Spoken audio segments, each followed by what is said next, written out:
You are a mystical creature. You, a mystical creature. You, a mystical creature. We are all mystical creatures walking in a mystical land. Think about it for a second. There was the Big Bang, which put out this stuff that somehow had some sort of intelligence in it, that had formed these galaxies, millions of galaxies. And in these millions of galaxies are billions of stars.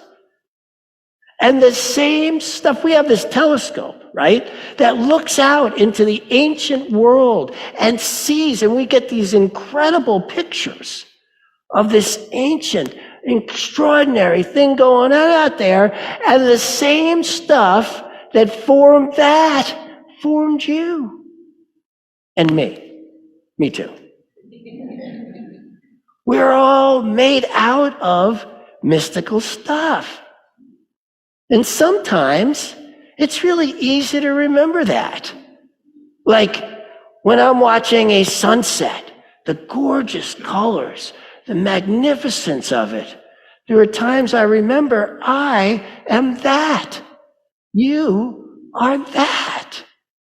Looking up at a star-filled sky. The magnificence of it. You are that.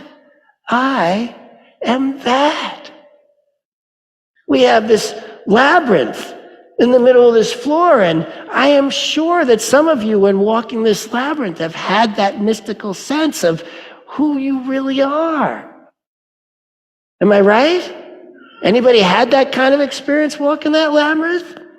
Now, the Native Americans, they developed all these different rituals for the express purpose of remembering the truth of the mystical nature of who we are. The Sweat Lodge, the Native American death ceremony, the vision quest. And when you do these things, you go, oh, there's something larger going on here. But then there's these other times. After my visit here in August, Ash and I took a vacation to Portugal. We spent 2 weeks over there. And when we first arrived, one of our first stops was to a place called the Douro Valley, which is the only place on earth they make port, which I am partial to.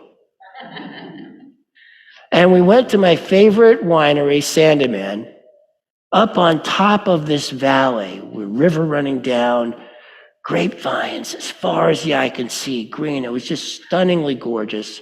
And we're sitting out there, Ash and I, and they put a flight of port in front of me that's a 10, 20, 30, and 40-year port. Never in my life did I think I'd get to taste a 40-year port. It was magical. It was mystical. We're sitting there. I'm going, oh my God, this is incredible. And afterwards, we got in the car and we started driving into Porto, which is one of the big cities in Portugal. And there's this sound coming from the clutch that I've heard before in my life that isn't good. We make it into Porto, park the car in the garage, and at the Airbnb, the building we were staying in, the Airbnb was in, less than 6 feet away was a construction site where they are drilling a subway stop in which they have been given permission to drill 24 hours a day, 7 days a week.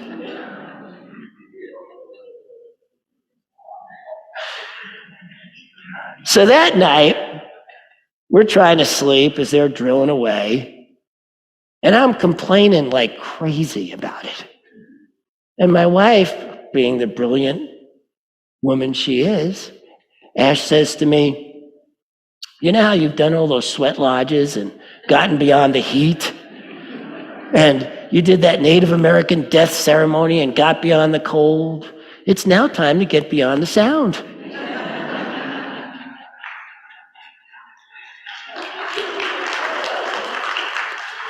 So I was okay, all right, I'm up to this challenge, and I go into my meditation, I go into that deep place within me, and I start breathing, and I start relaxing, and sure enough, at some point, and the thing about this is this is how it goes, right?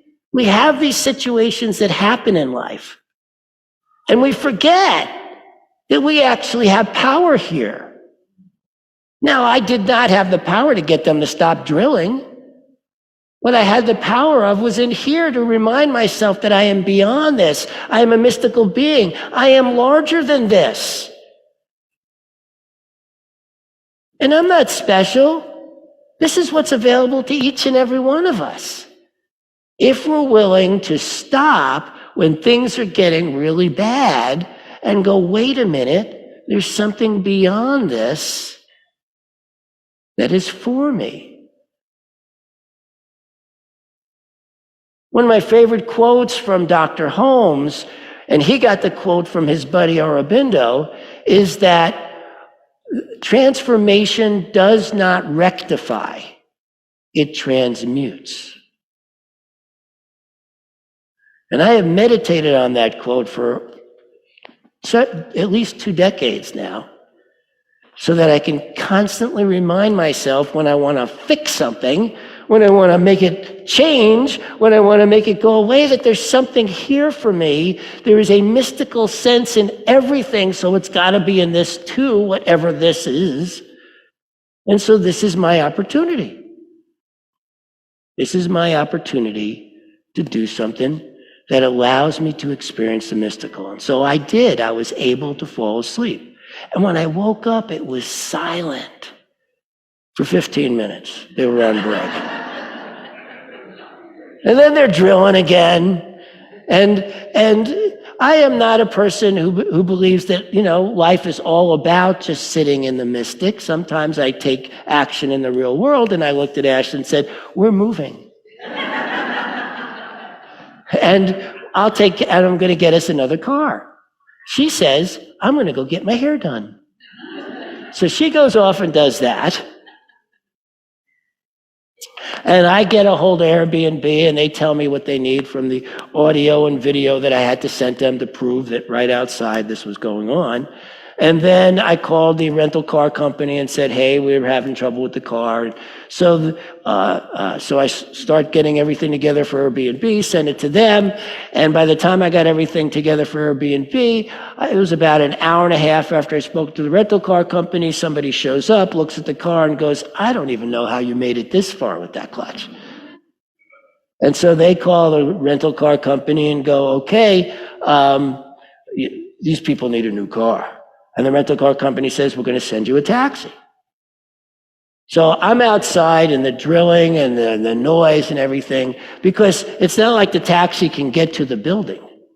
There's a construction site right in front of it. So I'm standing where I can stand, where the taxi can find to me. I get a call an hour and a half later from the taxi driver, after standing out there listening to that construction for an hour and a half. And he doesn't talk a word of English. Not a word. And I know about 6 Portuguese words. And so I'm trying to explain, but you don't need to talk a person's language to hear the frustration in their voice. And this guy was frustrated. And I'm trying to explain to him, yes, because I'm figuring his problem is he's trying to get to the address and you can't get to the address. So I'm trying to explain to him where I'm actually at. And he gets so frustrated, he hangs up the phone. This is after waiting an hour and a half for him out there. And so I have this thought, where's the mystical now? So I'm going, okay, it's got to be here. And again, isn't that right? I could have gotten all wigged out, all this, all that, but luckily I've been in this teaching long enough where I really did think, where's the mystical now? And so here's the thing about it. Before we left Asheville, about a month before we left Asheville, I was hiking in the woods, with my dog buddy, because my dog buddy always comes with me when I hike in the woods. And we're out hiking, and all of a sudden, out of nowhere comes this deer. And it stops about 50 feet away from where we are on the trail. And it's just staring at me. And I'm staring at the deer, and start thinking to myself, which is really easy to think of mystical stuff right when you're walking in the woods. Much easier spot to do it. And so I'm there, I've spoken to trees, I've had conversation with trees, I've had conversation with plants. What about talking to a deer? Never did that before. Let's see how that goes. And so the first thing that occurs to me is to talk to the deer the way I talk to my pets, the way you probably talk to yours with that very high, whiny voice. Hi, how you doing? And the deer is just staring at me. We're getting nowhere. And so then I decide, okay, I'll try something else. And that's what's really important, because if you've ever had a mystical experience, but maybe just one, and it's never come back, you may be thinking, well, maybe I had an hallucination, maybe I imagined it. Maybe it didn't really happen. Or maybe it was a fluke instead of something that you get to create because you're a mystical being who gets to create this stuff. But if you do enough different spiritual practices, you'll find that, the one that you usually use to work doesn't always work. You got to sometimes try other stuff. And are you willing to stick with it and keep trying? Keep trying that next spiritual thing, because the first one didn't work. Like sometimes I can sit and meditate. Sometimes I got to get up and walk and meditate because sitting's just not working out for me. And you have to try that for yourself. Just keep trying different things so that you can keep delving into that place of the mystic that we all have. And so I'm meditating with the deer and still nothing. Nothing. But, I'm not a quitter. So I'm like, okay, what's next? What am I going to try next? And so I start singing a lullaby to the deer. I start singing a lullaby. And while I'm singing this lullaby, all of a sudden I hear, please move. I need to cross right where you are. And I was like, oh, okay. So I take Buddy and we move about 25 feet down the trail. And sure enough, that deer crossed exactly where we were standing. And I was like, oh my God, I just spoke with a deer. It was the coolest thing ever. It crossed exactly where we were standing, and that's what it said to do. And oh, wow. And so I was in heaven. And so I know that these things are possible because I've had these kinds of experiences. And here I am in Porto, in Portugal, and I'm standing there, and there's this tiny little park I'm standing next to, and I'm going, okay, maybe a tree's got an answer for me. Let me go see which tree might want to talk to me. And so I'm looking around at the few trees that are there, and one actually calls me over to it. And so I go over to that tree, and I put my hands on the tree, and I'm being with the tree, and all of a sudden I hear, you asked. And I was like, you asked? Asked what? What did I ask? And I'm thinking, and all of a sudden I remembered. Oh. So 2 years ago, Ash and I thought we'd move to Portugal. And we applied for immigration and this and that, and it was right in the middle of COVID, and Portugal was like, no. And that's how we wound up in Asheville, was Portugal refusing to let us in. And so what I forgot was when we were leaving on our trip to Portugal for this vacation, I had said to Ash, I want to find out if this is a place we want to live.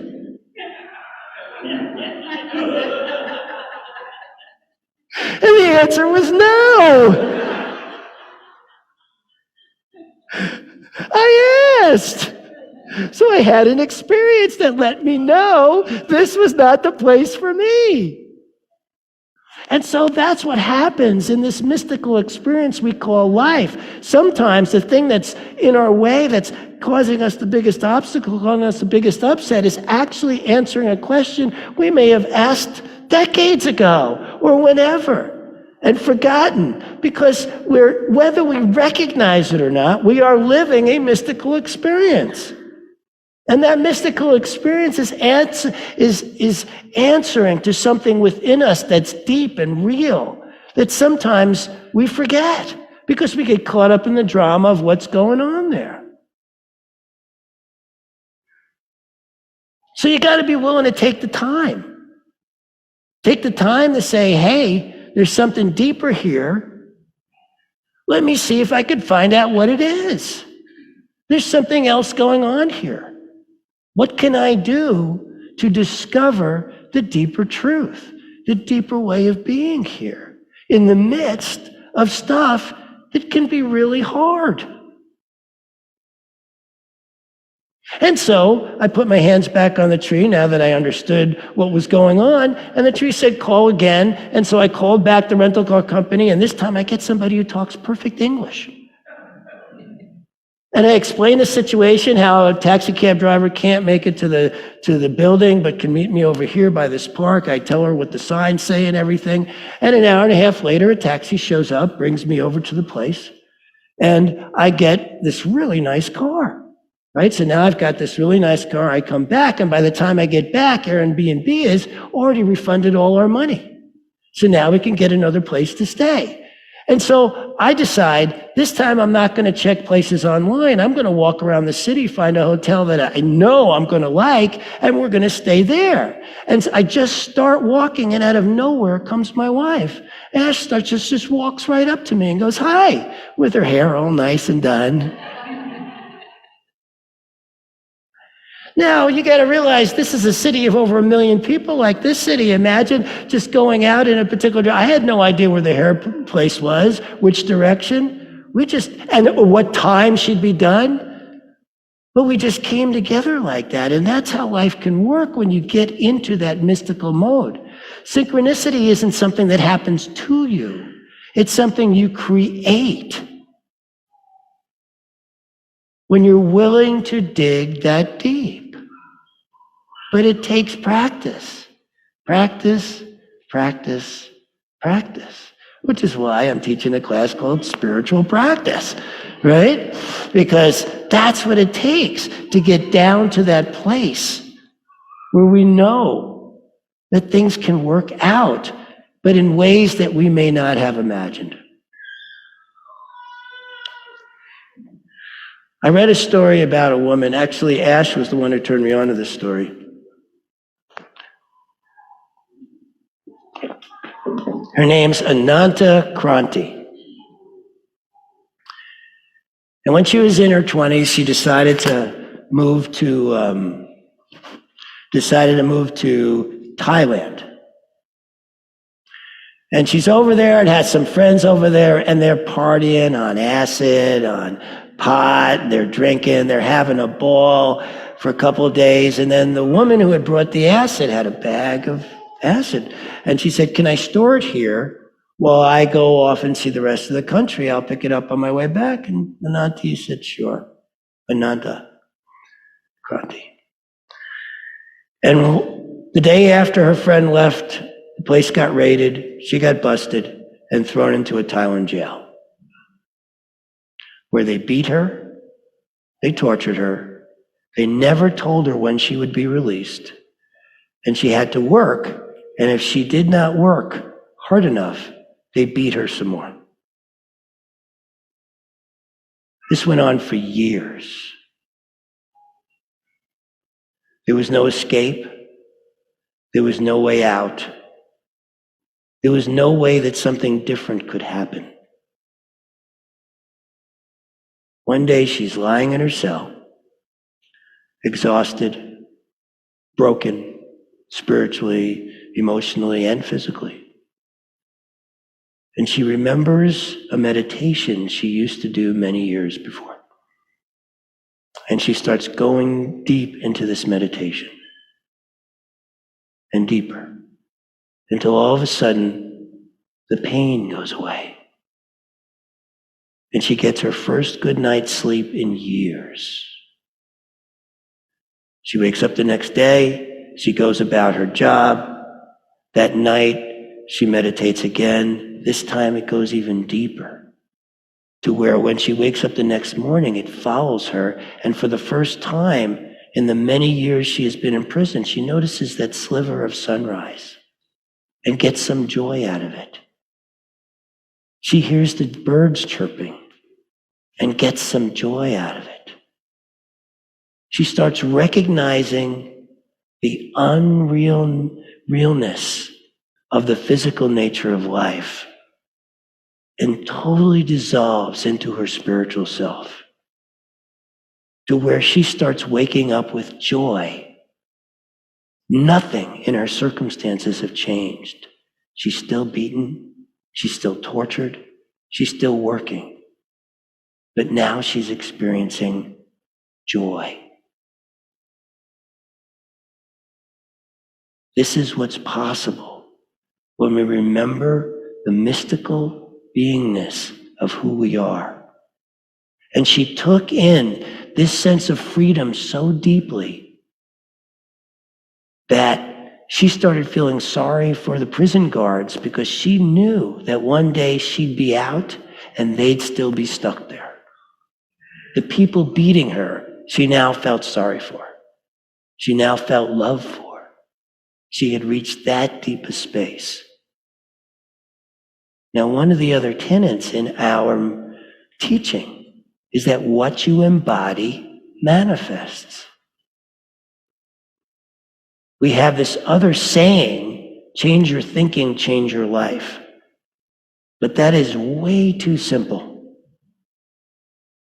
That's a good start. Embodiment is when we take something in on the mystical level, on the beingness level, where it becomes part of who we are. And that's what she did.